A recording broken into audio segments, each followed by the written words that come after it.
you have, for the first time, widespread discussion of abductions.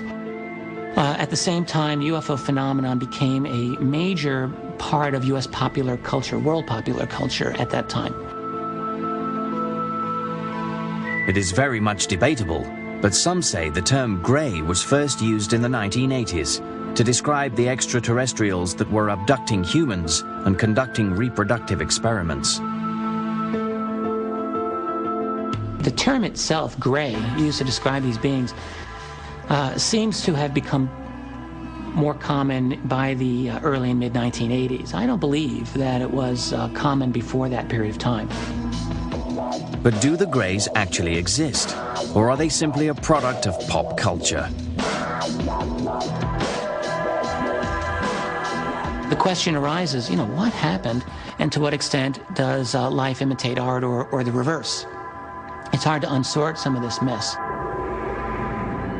It is my belief that there is a true core of reality to the UFO phenomenon. Ufologists insist that the Earth may be in the midst of a diabolical invasion of greys.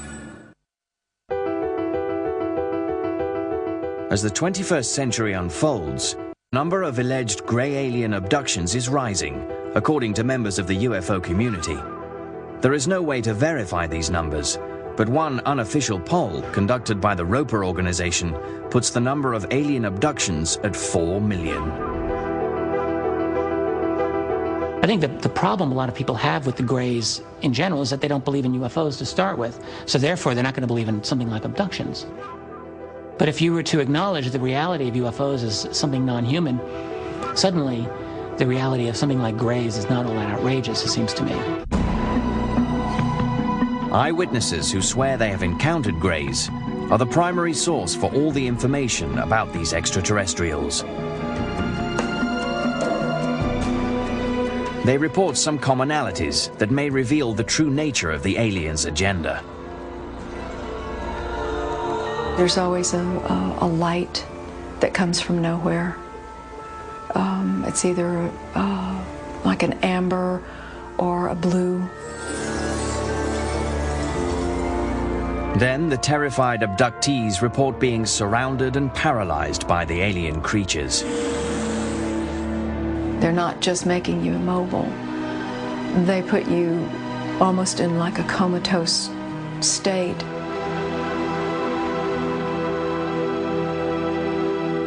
I've had occasions where I've been able to communicate with them to an extent which is a mixture of them speaking in a sense that seems to be telepathic.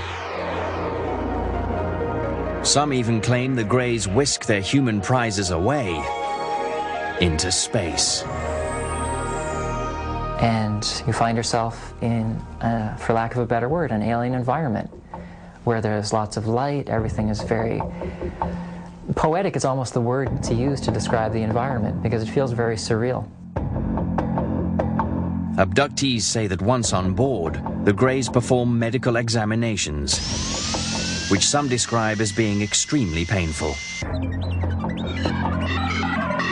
There were experiences which to me suggested that there was a biological, reproductive element of my experiences, and that's commonly widespread. So I'm not ashamed in reporting that. If the greys are actually here, what is their real agenda? A lot of people think that they're coming to totally destroy us, and some people think that, and some people think that there are others coming to help us not be destroyed.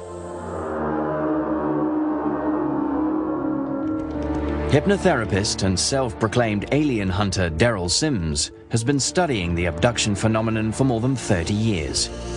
He believes he's uncovered the greys' true mission. Sims specializes in recovering repressed traumatic memories from people who claim to have been abducted by aliens. One of the things you would do in the beginning with these people is to relax them completely, and the tone of my voice changes totally. Just focus on the sound of my voice. You'll find the sound of my voice causing your eyes to get heavier. The sound of my voice will comfort you. It'll protect you. And it's okay for you to relax completely. One of his clients, Donna Lee, is the president of the Houston UFO Network. She believes that she's been abducted many times by the Greys. In the course of hypnotherapy sessions with Derrel Sims, she has recalled numerous terrifying encounters. She even believes the Greys took her unborn child. I never had anything involved that would have been a miscarriage. I was about 8 weeks pregnant. Then it was just gone. I mean, I did not have the bleeding that's involved. Nothing. In a later regression session, Lee recalled being in a brightly lit, sterile room. They brought a young girl into the room and left her there with me. And she was a hybrid, what we consider a hybrid, although she looked a lot like me. Her hair she had really bad hair though. But she looked a lot like me. And she was about the age that my child would have been at that point. Lee claims the hybrid child was about 9 years old. She sat there. I had that realization in that moment when they left me there with her and she looked at me that I know you. I know you. And it was this very sad, almost overwhelming sadness. For a while, I would still recall that longing for that again. To many experts, accounts of alien abductions are merely a product of an overactive mind. They say that under hypnosis, subjects are open to suggestion. And what happens under hypnosis is that people will generate imagery that they will often mistake for memories of things that actually happen rather than things that they're just producing. Second point is that when people recover these sorts of quote-unquote memories under these hypnotic regression sessions, they tend to credit them as being true.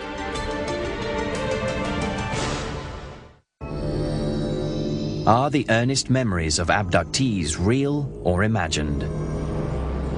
They come in without permission. They touch your body. They take your children.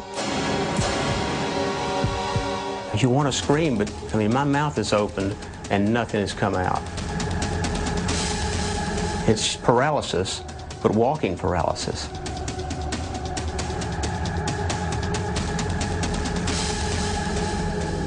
Do the Greys exist? And if so, are they on a devious mission?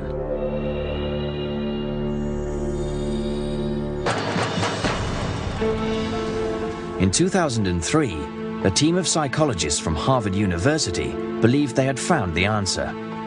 Led by Dr. Richard J. McNally, they conducted a unique experiment to measure the physiological responses like heart rate and perspiration levels of various types of trauma victims.